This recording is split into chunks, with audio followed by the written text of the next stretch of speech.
Olá pessoal, saudação celestial a cada um de vocês. Comparece aqui para assistência a este vídeo.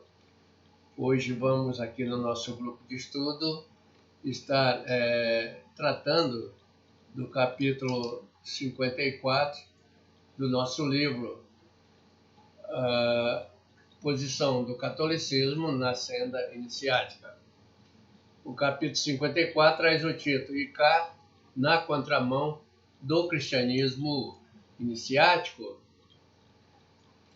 mas que implicações tiveram o ato eclesial de pedido de perdão na vida da própria igreja.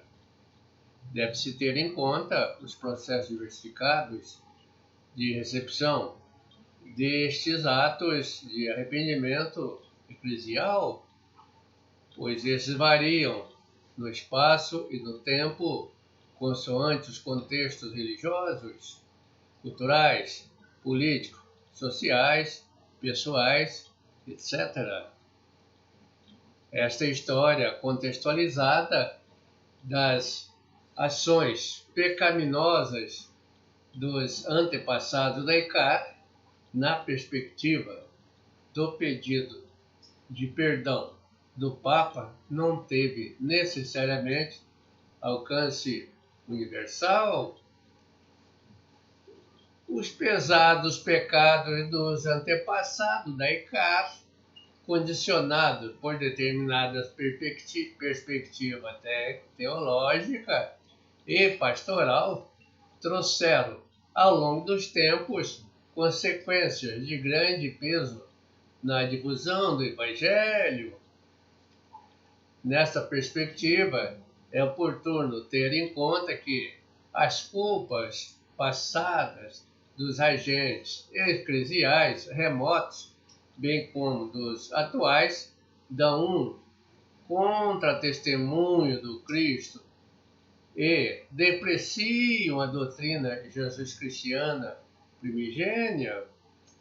No movimento de difusão da Boa Nova do Cristo, a ICAR andou na contramão.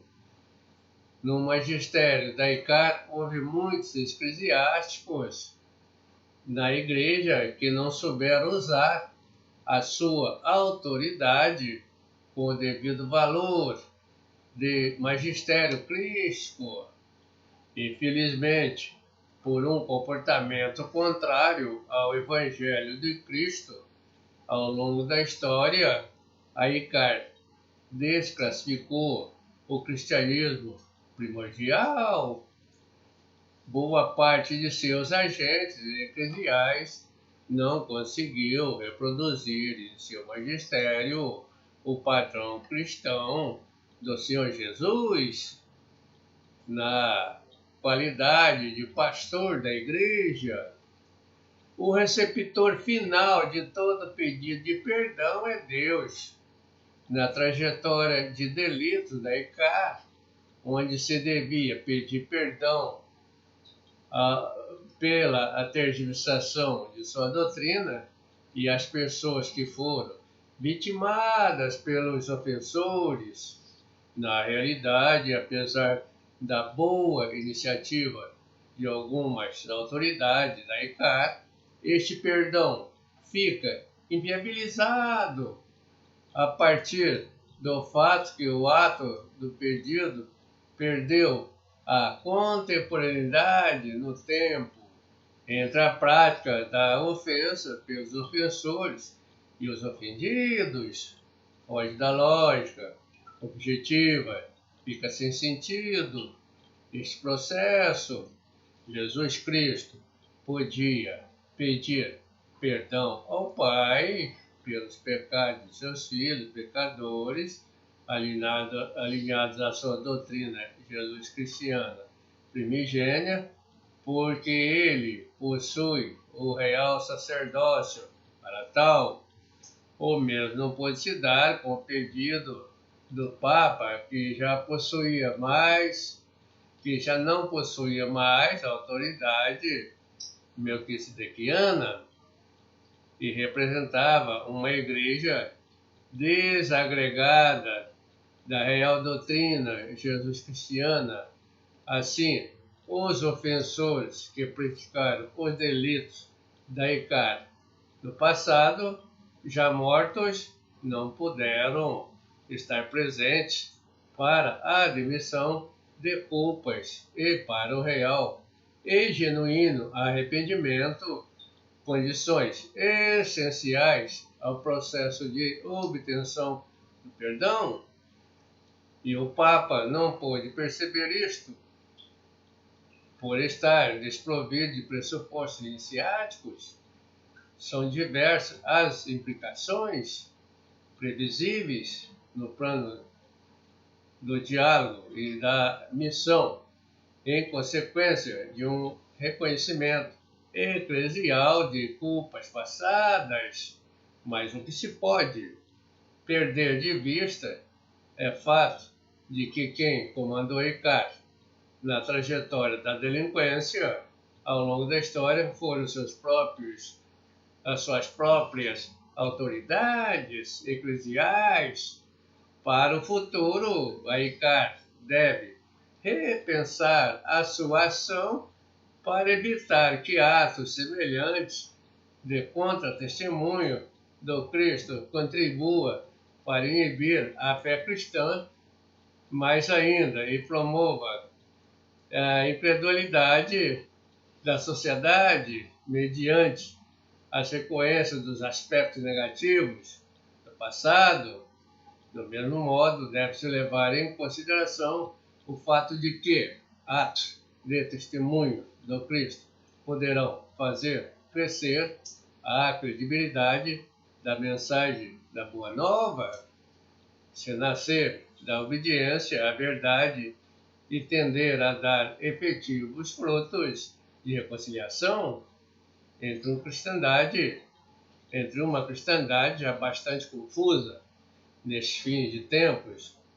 No viés interreligioso, é oportuno salientar, como para os crentes em Cristo, o reconhecimento das culpas passadas por parte da ICAR serve como uma confissão de culpa de remotos pecados do passado, de agentes eclesiais que desobedeceram ao Cristo e foram infiéis ao Evangelho.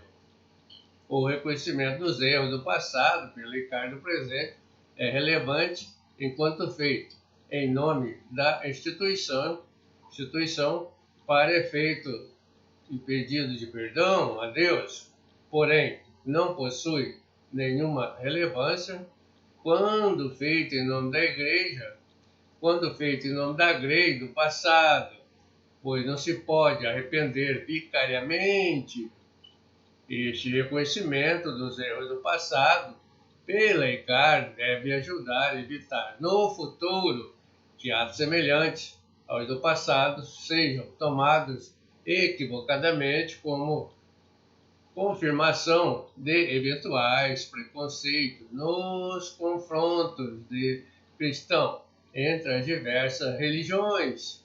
Estes atos de arrependimento, tal como formulados pela ICAR, embora não possam retroceder ao passado, pode ser projetado para o futuro e estimular também os fiéis de outras religiões a reconhecer as culpas do seu próprio passado, tal como a história da humanidade está, a história da ICAR, também recheada de violências, genocídios, violações dos direitos humanos e dos povos, exploração dos mais fracos e divinização dos poderosos, onde impera a intolerância, superstição, conveniência com poderes injustos e negação da dignidade e liberdade das consciências. Não só os católicos ofensores do passado, como todos os cristãos das diversas religiões antignósticas do círculo cultural cristão, ao longo do tempo, não formam exceção. Todos devem estar conscientes de que, atrelado como estão a um sistema religioso tergiversado, todos também são pecadores perante Deus na relação dialógica com a sociedade.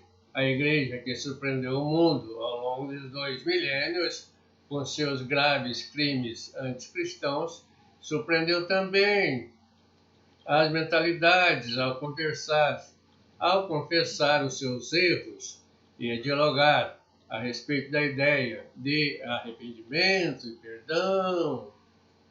Em relação à sociedade civil, o caráter de exemplaridade que o pedido eclesial de perdão da ECAR pode apresentar à medida que expõe os podres, também estimula a efetuar análogos passos para a sonhada purificação da memória e reconciliação nas mais diversas situações em que poderá ser reconhecida a sua urgência. João Paulo II enfatizou na época que o pedido de perdão diz respeito, em primeiro lugar, à vida da Igreja, à sua missão de anúncio da salvação, ao seu testemunho de Cristo, ao seu empenhamento pela unidade, numa palavra, à coerência que deve marcar a existência cristã. Mas à luz e à força do Evangelho, de que a Igreja vive e tem capacidade de iluminar e sustentar, como por superabundância, as escolhas e as ações da sociedade civil, no pleno respeito de sua autonomia. No limiar do terceiro milênio, é legítimo esperar que os responsáveis políticos e os povos, sobretudo aqueles envolvidos em conflitos dramáticos, alimentados pelo ódio, pela lembrança de feridas frequentemente antigas, se deixe guiar pelo espírito de perdão e reconciliação de que a Igreja dá testemunho e se esforce por resolver as oposições mediante um diálogo leal e aberto. Quem quiser ler o livro da íntegra, vá aqui nas descrições do vídeo, lá há o link que direciona você para os livros. A paz reverencial.